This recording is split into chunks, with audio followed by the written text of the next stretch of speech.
अगर आपके पास जनधन अकाउंट है तो यह वीडियो आपके लिए बहुत जरूरी है, क्योंकि जनधन अकाउंट को लोग अक्सर सिर्फ जीरो बैलेंस वाला अकाउंट समझते हैं। लेकिन क्या आपको पता है कि इसमें रुपे कार्ड, दुर्घटना बीमा, डीबीटी और ओवरड्राफ्ट जैसी सुविधा मिल सकती है। और दूसरी तरफ इसमें कुछ ऐसी सीमाएं और सावधानी भी है जिन्हें बिना जाने अगर आप इसका इस्तेमाल करते हैं तो परेशानी हो सकती है।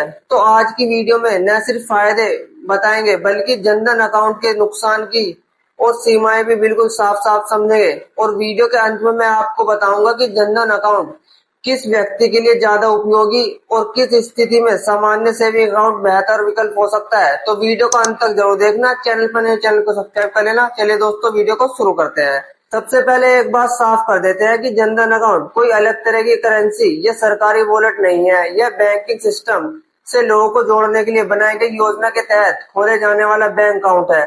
अब एक एक करके इसके फायदे और नुकसान समझते हैं। सबसे पहले इसके फायदे समझते हैं। जनधन अकाउंट की सबसे चर्चित सुविधा है जीरो बैलेंस, यानी इसमें सामान्य सेविंग अकाउंट की तरह मिनिमम बैलेंस रखने की जरूरत नहीं होती।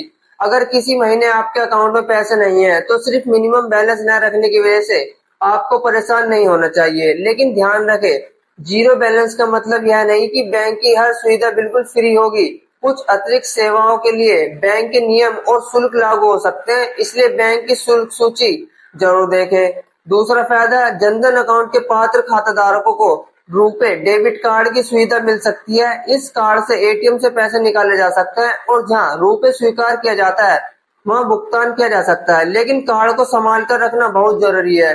पिन किसी को न बताएं और कार्ड को खो गया जाए तो तुरंत बैंक को सूचना दे। फायदा नंबर तीसरा, अब बात करते हैं एक महत्वपूर्ण सुविधा की। जनधन योजना से जुड़े रुपे कार्ड के साथ दुर्घटना बीमा कवर उपलब्ध हो सकता है। लेकिन यह सबसे बड़ी गलतफहमी दूर करना जरूरी है। सिर्फ जनधन अकाउंट खुला होने से हर स्थिति में बीमे की रकम नहीं मिलती। बीमा के लिए कार्ड पात्रता, उपयोगी और योजना की शर्तें लागू हो सकती है। इसलिए अपने बैंक से जरूर पूछ लें कि आपके कार्ड पर कौन सा कवर लागू है और क्लेम करने की प्रक्रिया क्या है। फायदा नंबर 4, अगर आप किसी सरकारी योजना के लिए पात्र हैं और उसमें डीबीटी यानी डायरेक्ट बेनिफिट ट्रांसफर की सुविधा है तो लाभ की राशि सीधे आपके बैंक अकाउंट में आ सकती है। इससे पैसे के ट्रांसफर की प्रक्रिया आसान हो जाती है। लेकिन ध्यान रखें, जनधन अकाउंट खुला होने का मतलब यह नहीं कि सरकार हर महीने पैसे भेजेगी। आपको संबंधित योजना की पात्रता पूरी करनी होगी। फायदा नंबर 5, जनधन अकाउंट से पात्रता खाताधारकों को बैंक के नियमों के अनुसार ओवरड्राफ्ट सुविधा मिल सकती है। सरल भाषा में समझे तो निर्धारित सीमा और शर्तों के तहत खाते में मौजूद रकम से अधिक पैसा निकालने की सुविधा मिल सकती है।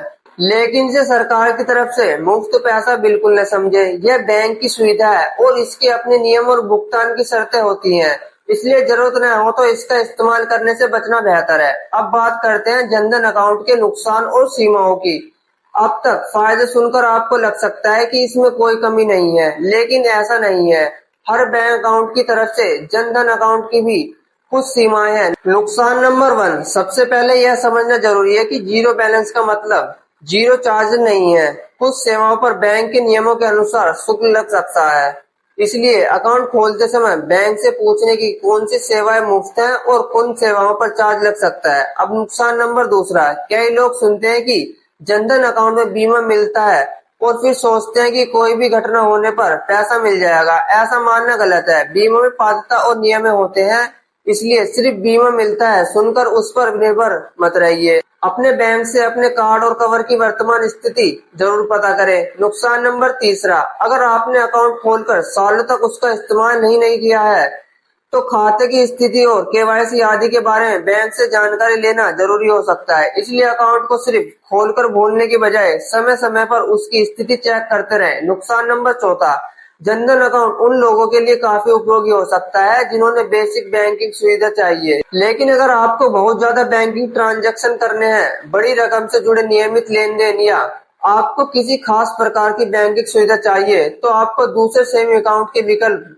भी देखने चाहिए। यानी हर व्यक्ति की जरूरत अलग अलग होती है। तो आखिर किसके लिए जनधन अकाउंट सही है? अगर आपको बेसिक बैंकिंग की जरूरत है, अगर आप जीरो बैलेंस सुविधा चाहते हैं, अगर आप सरकारी योजना के पात्र लाभार्थी हैं या आपके परिवार के किसी ऐसे व्यक्ति हैं जिसे बैंकिंग सिस्टम से जोड़ना है, जिसके पास बैंक अकाउंट नहीं है तो जनधन अकाउंट काफी उपयोगी हो सकता है। लेकिन अगर आपकी बैंकिंग जरूरतें ज्यादा है तो सामान्य सेविंग अकाउंट भी आपके लिए बेहतर हो सकता है। तो दोस्तों, अब आपको समझ आ गया होगा कि जनधन अकाउंट सिर्फ जीरो बैलेंस अकाउंट नहीं है। इसके फायदे हैं जीरो बैलेंस की सुविधा, रुपे डेबिट कार्ड, पात्रता के अनुसार दुर्घटना बीमा, डीबीटी के जरिए सरकारी लाभ और कुछ खाता धारकों के लिए ओवरड्राफ्ट जैसी सुविधाएं। लेकिन साथ ही इसकी शर्तें, शुल्क और सीमाओं को समझना भी जरूरी है। इसलिए सिर्फ किसी के कहने पर अकाउंट मत खुलवाइए, पहले अपनी जरूरतें समझिए और फिर बैंक से जुड़ी पूरी जानकारी लीजिए। अगर यह वीडियो आपको अच्छी लगी हो तो अपने यार दोस्त और परिवार को यह वीडियो जरूर शेयर करें, क्योंकि हो सकता है कि किसी के पास जनधन अकाउंट हो लेकिन उसे इसके फायदे और सीमाओं की जानकारी न हो। इसलिए इस वीडियो को जरूर शेयर करना। चैनल पर नए, चैनल को सब्सक्राइब करना। चलिए दोस्तों, मिलते हैं आपको एक और नई वीडियो में। जब तक के लिए धन्यवाद।